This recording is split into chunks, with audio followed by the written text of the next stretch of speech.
अथ तृतीयो अध्यायः भक्ति के कष्ट की निवृत्ति। नारद जी कहते हैं, अब मैं भक्ति, ज्ञान और वैराग्य को स्थापित करने के लिए प्रयत्न पूर्वक श्री शुकदेव जी के कहे हुए भागवत शास्त्र की कथा द्वारा उज्ज्वल ज्ञान यज्ञ करूँगा। यह यज्ञ मुझे कहाँ करना चाहिए, आप इसके लिए कोई स्थान बता दीजिए। आप लोग वेद के पारगामी हैं, इसलिए मुझे इस शुक शास्त्र की महिमा सुनाइए। यह भी बताइए कि श्रीमद् भागवत की कथा कितने दिनों में सुनानी चाहिए और उसके सुनने की विधि क्या है। सनकादि बोले, नारद जी, आप बड़े विनीत और विवेकी हैं। सुनिए, हम आपको ये सब बातें बताते हैं। हरिद्वार के पास आनंद नामक एक घाट है। वहाँ अनेकों ऋषि रहते हैं तथा देवता और सिद्ध लोग भी उसका सेवन करते रहते हैं। भांति भांति के वृक्ष और लताओं के कारण वह बड़ा सघन है और वहाँ बड़ी कोमल नवीन बालू बिछी हुई है। वह घाट बड़ा ही सुरम्य और एकांत प्रदेश में है। वहाँ हर समय सुनहले कमलों की सुगंध आया करती है। उसके आसपास रहने वाले सिंह, हाथी आदि परस्पर विरोधी जीवों के चित्त में भी वैरभाव नहीं है। वहाँ आप बिना किसी विशेष प्रयत्न के ही ज्ञान यज्ञ आरंभ कर दीजिए। उस स्थान पर कथा में अपूर्व रस का उदय होगा। भक्ति भी अपनी आंखों के ही सामने निर्बल और जराजीर्ण अवस्था में पड़े हुए ज्ञान और वैराग्य को साथ लेकर वहाँ आ जाएगी, क्योंकि जहाँ भी श्रीमद् भागवत की कथा होती है वहाँ ये भक्ति आदि अपने आप पहुँच जाते हैं। वहाँ कानों में कथा के शब्द पढ़ने से ये तीनों तरुण हो जाएंगे। सूत जी कहते हैं, इस प्रकार कहकर नारद जी के साथ सनकादि भी श्रीमद् भागवत कथामृत का पान करने के लिए वहां से तुरंत गंगा तट पर चले आए। जिस समय वे तट पर पहुंचे, भूलोक, देवलोक और ब्रह्मलोक सभी जगह इस कथा का हल्ला हो गया। जो भगवत कथा के रसिक विष्णु भक्त थे, वे सभी श्रीमद् भागवत अमृत का पान करने के लिए सबसे आगे दौड़ दौड़ कर आने लगे। भृगु, वशिष्ठ, च्यवन, गौतम, मेधातिथि, देवल, देवरात, परशुराम, विश्वामित्र, शाकल, मार्कंडेय, दत्तात्रेय, पिप्पलाद, योगेश्वर व्यास और पराशर, छायाशुक, जाजली और जहनु आदि सभी प्रधान मुनिगण अपने अपने पुत्र, शिष्य और स्त्रियों समेत बड़े प्रेम से वहां आए। इनके सिवा वेद, वेदांत, उपनिषद, मंत्र, तंत्र, 17 पुराण और 6 शास्त्र भी मूर्तिमान होकर वहां उपस्थित हुए। गंगा आदि नदियां, पुष्कर आदि सरोवर, कुरुक्षेत्र आदि समस्त क्षेत्र, सारी दिशाएं, दंडक आदि वन, हिमालय आदि पर्वत तथा देव, गंधर्व और दानव आदि सभी कथा सुनने चले आए। जो लोग अपने गौरव के कारण नहीं आए, महर्षि भृगु उन्हें समझा बुझा कर ले आए। तब कथा सुनाने के लिए दीक्षित होकर श्री कृष्ण परायण सनकादि नारद जी के दिए हुए श्रेष्ठ आसन पर विराजमान हुए। उस समय सभी श्रोताओं ने उनकी वंदना की।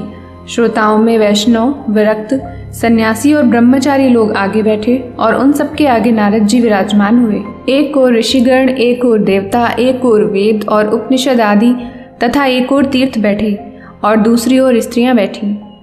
उस समय सब ओर जय जयकार, नमस्कार और शंखों का शब्द होने लगा और अबीर, गुलाल, खील एवं फूलों की खूब वर्षा होने लगी। कोई देवश्रेष्ठ तो विमानों पर चढ़कर वहां बैठे हुए सब लोगों पर कल्प वृक्ष के पुष्पों की वर्षा करने लगे।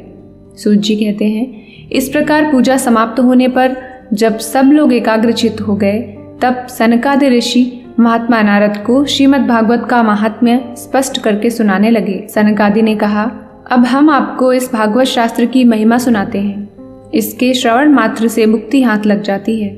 श्रीमद् भागवत की कथा का सदा सर्वदा सेवन आस्वादन करना चाहिए। इसके श्रवण मात्र से श्री हरि हृदय में आ विराजते हैं। इस ग्रंथ में 18,000 श्लोक और 12 स्कंध हैं तथा श्री शुकदेव और राजा परीक्षित का संवाद है। आप यह भागवत शास्त्र ध्यान देकर सुनिए। यह जीव तभी तक अज्ञानवश इस संसार चक्र में भटकता है जब तक क्षण भर के लिए भी कानों में इस सुख शास्त्र की कथा नहीं पड़ती। बहुत से शास्त्र और पुराण सुनने से क्या लाभ है? इससे तो व्यर्थ का भ्रम बढ़ता है। मुक्ति देने के लिए तो एकमात्र भागवत शास्त्र ही गरज रहा है। जिस घर में नित्य प्रति श्रीमद् भागवत की कथा होती है वह तीर्थ रूप हो जाता है और जो लोग उसमें रहते हैं उनके सारे पाप नष्ट हो जाते हैं। हजारों अश्वमेध और सैकड़ों वाजपेय यज्ञ इस सुख शास्त्र की कथा का 16वां अंश भी नहीं हो सकते। तपोधनों, जब तक लोग अच्छी तरह श्रीमद् भागवत का श्रवण नहीं करते तभी तक उनके शरीर में पाप निवास करते हैं। फल की दृष्टि से इस सुख शास्त्र कथा की समता गंगा, गया, काशी, पुष्कर या प्रयाग कोई तीर्थ भी नहीं कर सकता। यदि आपको परम गति की इच्छा है तो अपने मुख से ही श्रीमद् भागवत के आधे अथवा चौथाई श्लोक का भी नित्य नियम पूर्वक पाठ कीजिए।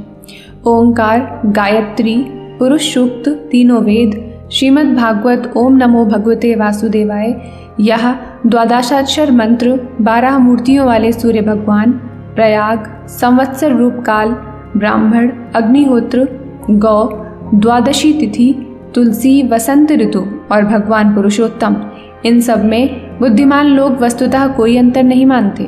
जो पुरुष अहर्निश अर्थ सहित श्रीमद् भागवत शास्त्र का पाठ करता है उसके करोड़ों जन्मों का पाप नष्ट हो जाता है, इसमें तनिक भी संदेह नहीं है। जो पुरुष नित्य प्रति भागवत का आधा या चौथाई श्लोक भी पढ़ता है उसे राजसूय और अश्वमेध यज्ञों का फल मिलता है।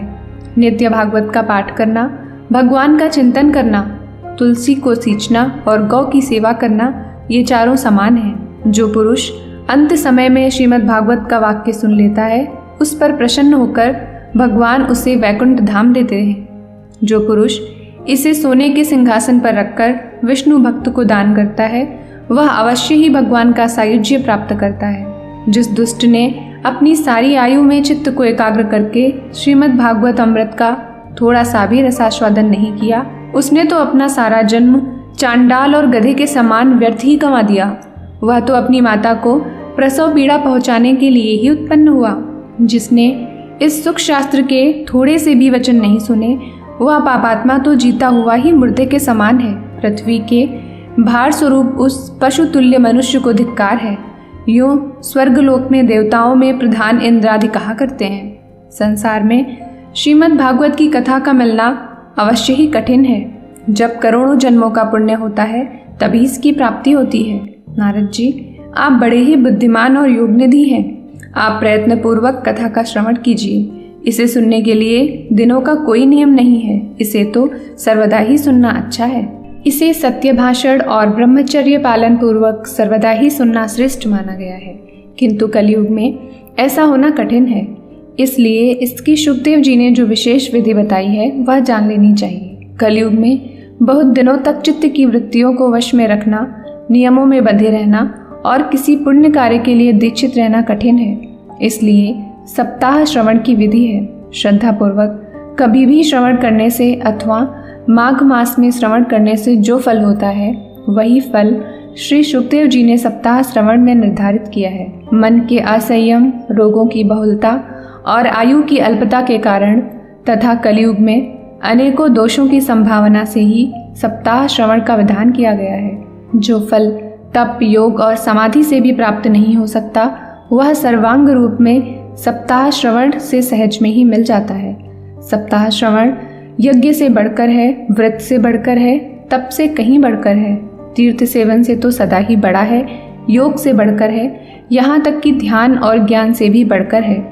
अजी इसकी विशेषता का कहाँ तक वर्णन करें, यह तो सभी से बढ़ चढ़कर है। सौनक जी ने पूछा, सूत जी, यह तो आपने बड़े आश्चर्य की बात कही। अवश्य ही यह भागवत पुराण योग वेत्ता ब्रह्मा जी के भी आदि कारण श्री नारायण का निरूपण करता है, परंतु यह मोक्ष की प्राप्ति में ज्ञानादि सभी साधनों का तिरस्कार करके इस युग में उनसे भी कैसे बढ़ गया। सूत जी ने कहा, शौनक जी, जब भगवान श्री कृष्ण इस धरा धाम को छोड़कर अपने नित्य धाम को जाने लगे तब उनके मुखारविंद से एकादश स्कंद का ज्ञानोपदेश सुनकर भी उद्धव जी ने पूछा। उद्धव जी बोले, गोविंद, अब आप तो अपने भक्तों का कार्य करके परम धाम को पधारना चाहते हैं, किंतु मेरे मन में एक बड़ी चिंता है, उसे सुनकर आप मुझे शांत कीजिए।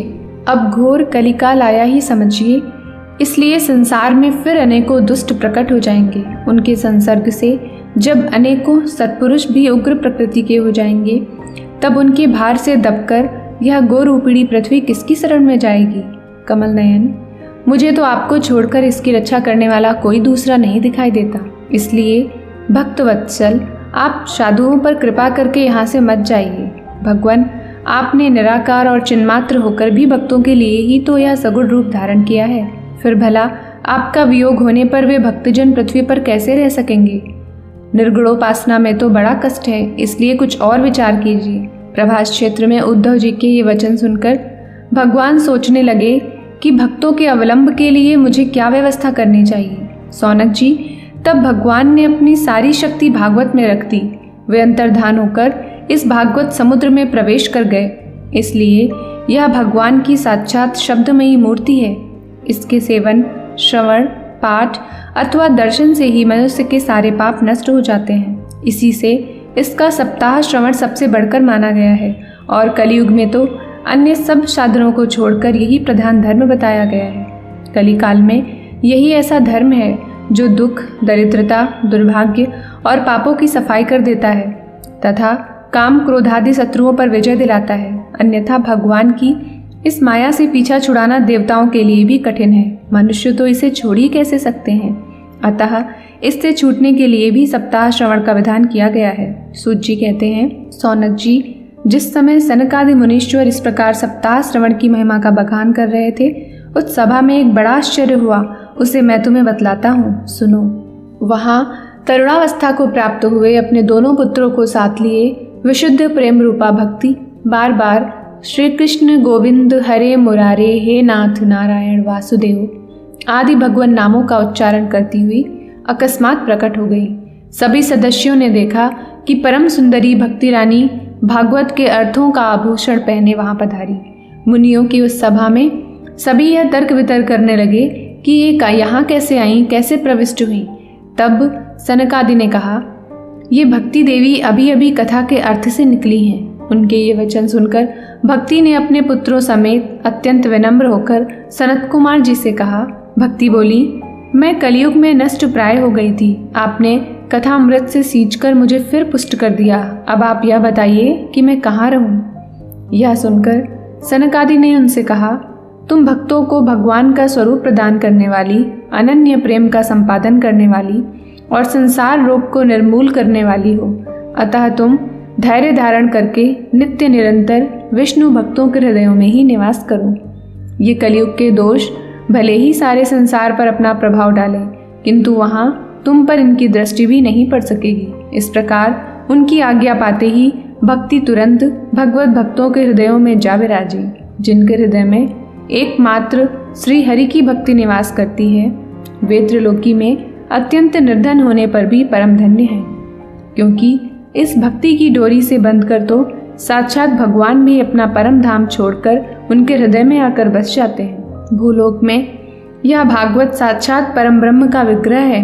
हम इसकी महिमा कहाँ तक वर्णन करें। इसका आश्रय लेकर इसे सुनाने से तो सुनने और सुनाने वाले दोनों को ही भगवान श्री कृष्ण की समता प्राप्त हो जाती है। अतः इसे छोड़कर अन्य धर्मों से क्या प्रयोजन है। इति श्री पद्म पुराणे उत्तरखंडे श्रीमद्भागवत महात्म्ये भक्ति कष्ट निवर्तनम नाम तृतीयो अध्यायः।